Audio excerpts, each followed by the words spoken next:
Hello everybody, hope you're doing well. So after reading this week's revelation, my mind immediately went to the Admirals, because I started thinking about how they're pretty much essentially guaranteed survivors of this impending flood of biblical proportions. See, I've always had this nagging suspicion that once a person gets recognized with the rank of Admiral within the Marines, the government actually bestows upon them a special double fruit power that they can use that aligns with the government's hidden agenda. So hypothetically speaking, let's say that Imu had the power to flood the entire world right at this moment. Akainu and Aokiji would be able to create solid land masses, and then Kizaru, Fujitora, and Green Bull have shown that they can use their double fruit powers to fly and sustain themselves above sea level. In fact, in chapter 1054, Green Bull kind of compares the potential of his power to that of the power of the sea. And speaking of chapter 1054, it's pretty likely that Akainu already knows about Imu's plan of sinking the world, because within that very same chapter, he says that no matter who his enemies are, he'll drive each and every one of them back into the depths of the sea. Also, I think most, if not all of the Yonko would be fine as well, because Big Mom would have her homies, Kaido can fly, Blackbeard has the Quake fruit, which would allow him to manipulate the sea to some extent, but then he's also working towards his goal of being affiliated with the world government, so maybe that'll grant him some extra protections. Because remember, a lot of the slaves that are being forced to work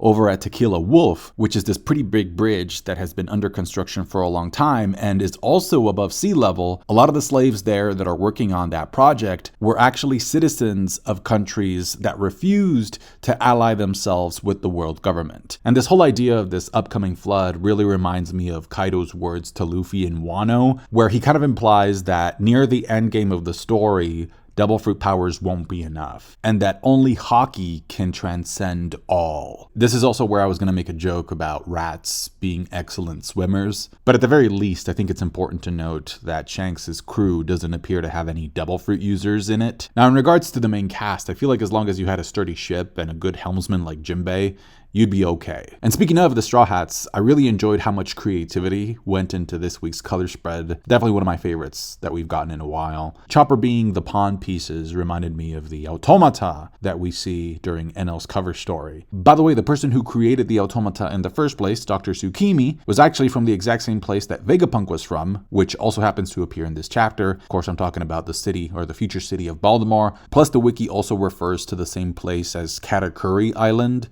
So I want to say that the island was not always a winter island, that it wasn't always snowing, clearly, and that the weather there might have been artificially created by Vegapunk, or it could be a result of somebody using Aokiji's fruit in the past, the Hie or the Ice fruit, awakening on the island as well. Now, as a group of fighters, I will say that the Gorosei, as of right now, seem to be all over the place, because not too long ago we saw Kuma land an armament Haki punch on Saturn, and that inflicted some serious damage on him. But then recently we also have Luffy using a Red Rock attack on Top Man, and not only does he completely tank it, but he actually ends up hurting Luffy. And Luffy's Red Rock was actually an attack that was able to knock Kaido off of his feet. Also, Saturn is currently confronting some Straw Hats, and I don't know why, but he hasn't used his evil version of Conqueror's Haki. It kind of reminds me of like the situation with Big Mom versus Kid in Law in Wano, where Oda conveniently decided to not have Big Mom use advanced Conqueror's Haki in the fight. That being said, I really did like Sanji's moment against Ethan in this chapter. I thought it was very unexpected. I think it caught a lot of us off guard. It kind of evoked the same feeling from when he actually had a clash with King in Onigashima, with the main difference here being the gush of blood that comes out of Venus's mouth after getting kicked. The only thing I'm not too sure about is the line of dialogue that Sanji says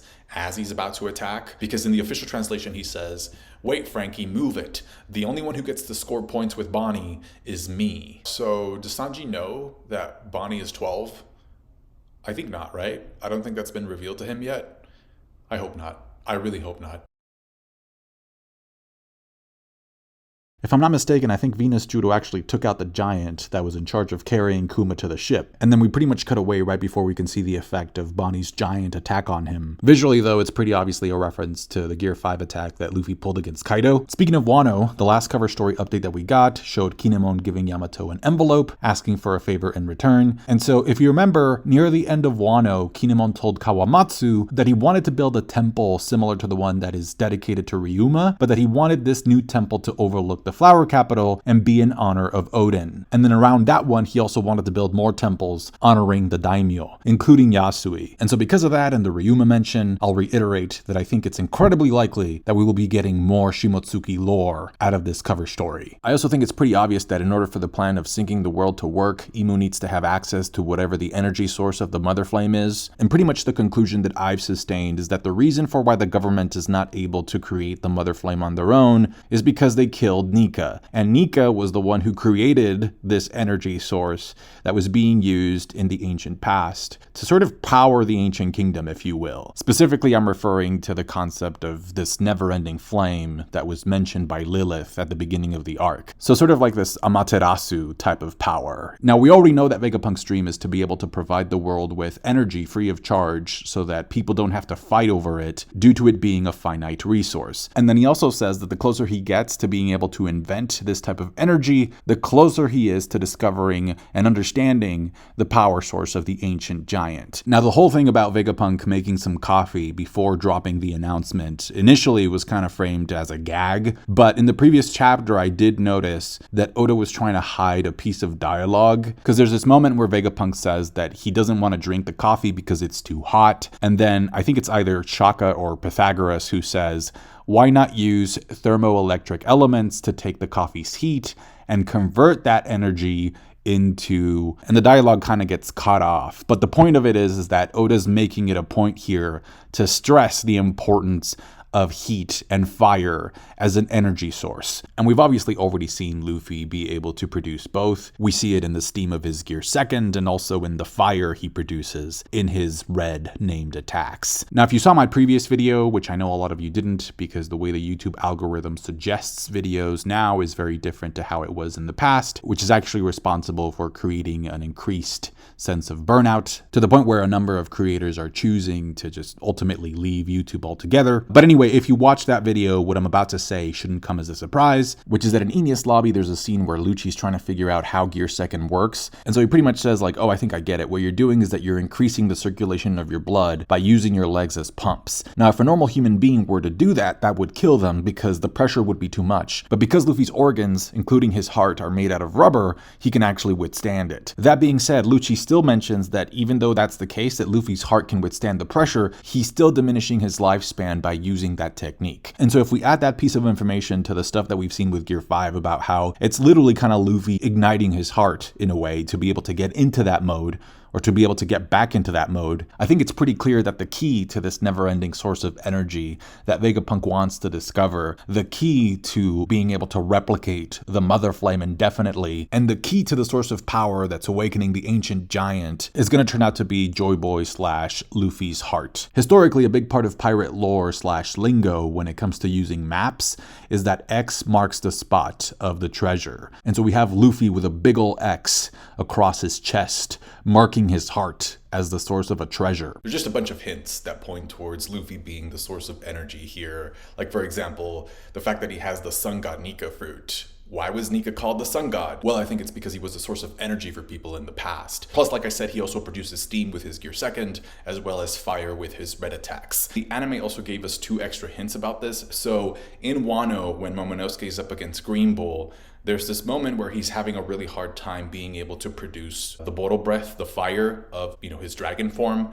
And then there's this moment that's not in the manga, but it literally cuts to Luffy, and Luffy just kind of whispers at him like, Momo. And he's like really far away, right? Luffy isn't in that area, but Momonosuke can hear him. And the moment he hears Luffy say that, this fire ignites within him and he's able to produce a fire blast. Plus, there was also this moment recently during Luffy's fight against Lucci and Egghead where he's using Dawn Rocket, and as the punch is landing, you can actually see it begin to get fiery. So I feel like there's going to be a moment in the upcoming final battle where Imu is making use of all of the individual Mother Flames that the government has been able to produce and collect, and Imu's going to go on a power trip, and then Luffy's going to come in there with like a Goku moment. He's going to power up and say, I'm the source of the power that you're using to destroy the world, and I won't let you do this. And so he'll be able to counter, all of the Mother Flames that the government has with his own heart, with his own power. I know the whole thing sounds like a shonen cliche, But I also think a lot of people underestimate how much Oda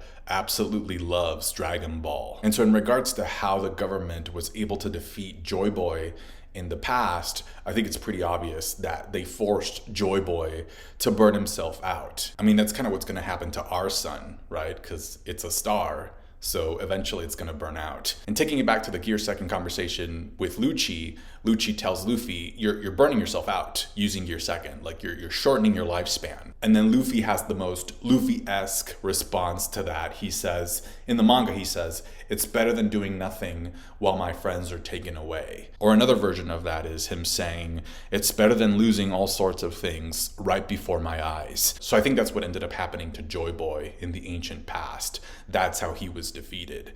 He burned himself out. He used up all his energy trying to protect his friends, or as many friends as he possibly could. And that's also why he left the apology poneglyph in Fishman Island, apologizing to Poseidon, because he knew that that was a decision that he made, or that he was going to make. Also, Nika making the decision to give himself up not only goes along well thematically with Roger turning himself into the Marines, giving himself up as well, but it also goes along with something that Luffy says in Wano, which is that when it comes to where he will die, he will be the one making that decision. So again, it all goes back to Lucci mentioning that Luffy is burning himself out using this new gear back in Enies Lobby. Speaking of Lucci, something that I found pretty interesting is that in chapter 1111, when Marcus Mars in his Itsumare form runs into him, Lucci doesn't really ask who he is, almost like he recognized Mars in that form, to the point where he actually starts disclosing pretty important information about the current situation in Egghead. And yet in the previous chapter, Kaku also sees Mars in his Itsumare form, and he's like, who was that? Who was that monster? So Lucci doesn't ask questions about Mars's form, but Kaku does. And the reason why I'm bringing this up is because sometimes I go back and I notice like weird little details. And so I recently noticed that back in Water 7, Lucci is actually wearing a mask of a bull, and the way the bull's eyes are drawn are pretty much an exact replica of the way that Oda is drawing the eyes of the Gorosei's beast forms. So I wonder if that could be hinting at the notion that even way back then, Lucci already kind of knew what was up with the Five Elders. On that note, I think this chapter further supports the idea that the Gorosei are actually not Devil Fruit users, but are actual demons/evil spirits, because considering Imu's plan of sinking the world, I don't think that they or he or she would risk losing the Gorosei in a flood. As of right now, the way that I understand Imu's motivation of wanting to sink the world is because I think Imu wants to be able to live in a world without Devil Fruit users. We know that Imu spelled backwards is Umi, which means sea in Japanese. And so this whole idea of the sea having a grudge or a problem with Devil Fruit users isn't really new. We actually see Shanks mentioning it in the very early stages of the story. Like even in this chapter, Saturn kind of throws a dig at Akainu, saying that he's soft because he failed to kill Robin. So I'm wondering, like, what are the government's plans for Akainu? Because like Saturn hates humans, right? He views them as insects. So I feel like maybe after the flood happens and the only stretch of land available to live on is the Red Line, that maybe the government is planning on using the Admirals and their Devil Fruit powers to sort of like repopulate or create, like in Akainu's case, create new islands. Also, in the official translation, Vegapunk says that he doesn't want to label anybody as good or evil because he says that he doesn't know enough about the person who gave the order to execute him. And so he says, I understand too little about him to begin with. So if he's referring to Imu, does that make Imu a him? Like, did he just confirm that Imu is actually male? I really enjoy the character snippets of people we know from all across the world. They kind of serve as great reminders. I also thought it was funny how the old guy in Baltimore says that Frankie is now a ship because he saw his bounty poster. Something else that I noticed even before this chapter is that characters that are from the East Blue and that are very close to the Straw Hats don't seem to have access to a video transponder snail. Like I remember like this whole thing came up with Whipslap saying that like they couldn't afford to feed a video transponder snail, and now we learned that Kaya also doesn't have one. So I'm wondering if that's intentional and that they're only sort of being like narratively restricted to audio because there's going to be something that's going to happen visually that is important for them not to know, or at least be kept in the dark about. I also thought it was cool how, like, even though Mary got killed off in the live action show, Oda's still drawing him in the manga. It's kind of like him saying, like, no, he's still alive and well in this universe. And then when it comes to the Usopp Pirates, I thought it was interesting how Onion tells Pepper and Carrot to read a book. And it looks like he was about to reveal something about Vegapunk, but he gets caught off. He says, you guys should read a book. If you didn't know, Dr. Vegapunk is... And so I think it's cool that he's the one informing the others about this, because out of the Usopp Pirates, he's the one who wants to become a writer. So in order to be a good writer, you have to be a good reader. So I'm pretty sure that he's, been reading all sorts of stuff, and that's why he knows something about Vegapunk. And another thing too is that when we see Torino Kingdom, which is the bird kingdom that Chopper was sent to during the time skip, Oda again shows us the eye tattoo on one of the arms of the natives. And so I think that he's showing this as a reminder of, like, just keep that symbol, in the back of your mind. Because again, it matches perfectly with the symbol that we saw with the spies in Wano, in Onigashima. And I feel like that was never fully explained. He also reminded us of the tattoo during Kuma's flashback. And so now we see it again here, again with the natives. So I think he's just kind of like sort of like preparing us, just like keep that information in mind. Personally, I think that it has something to do with the Three-Eyed Tribe, and we know that Pudding is being held captive by Blackbeard, so I'm pretty sure we'll get some information on that soon. The fact that we see Laboon in this also served to remind me of the potential very important role that whales will be playing in the future of this story, because if there's a major flood coming your way, having a pod of whales on your side could be instrumental in being able to save the lives of a bunch of people. Also, there's that scene during Odin's flashback where some Sea Kings are talking about how the whales will be happy with anticipation, awaiting the day when the two sovereigns meet. And so on that note, it's worth mentioning that 2 out of the 3 ancient weapons that we know of currently reside underwater, Poseidon being in Fishman Island, and then Pluton being in Old Wano. Plus, we also have Water 7 suffering the yearly effects of the Aqua Laguna, and of course we know that Water 7 was the place where Pluton was originally built. And so the fact that we've seen pretty important things turn out to be underwater in this story gets me to think that Laugh-Tale might also be underwater as well, and that maybe that's why it's so difficult to find. Maybe the moon has to be in a certain phase to mess with the tides and reveal its location. This chapter really gets you to think about all of the hints within the story pointing to the world being flooded in the past. Like, again, Joy Boy's apology, Wano's construction, and how it kind of got built upward, Sunisha's legs being so long, the red line being well above sea level, the tide in Long Ring Longland, as well as the Aqua Laguna, the giant hole in Enies Lobby, the Noah Ark being built for a specific purpose, the mysterious Thriller bark shadows being as tall as they are. Again, the whales, the role of the whales in this story is going to be super important. I remember, like, when the Straw Hats are leaving Fishman Island, the Straw Hats notice that some of the whales have sort of like the same scars on their front that Laboon has. And we know that Laboon got those scars by busting his head on the red line. So those things kind of point to, like, the whales not liking the red line, wanting to destroy it, which again, it goes into the theory about how Luffy is going to destroy Fishman Island by destroying the red line. But then also I just recently noticed last night,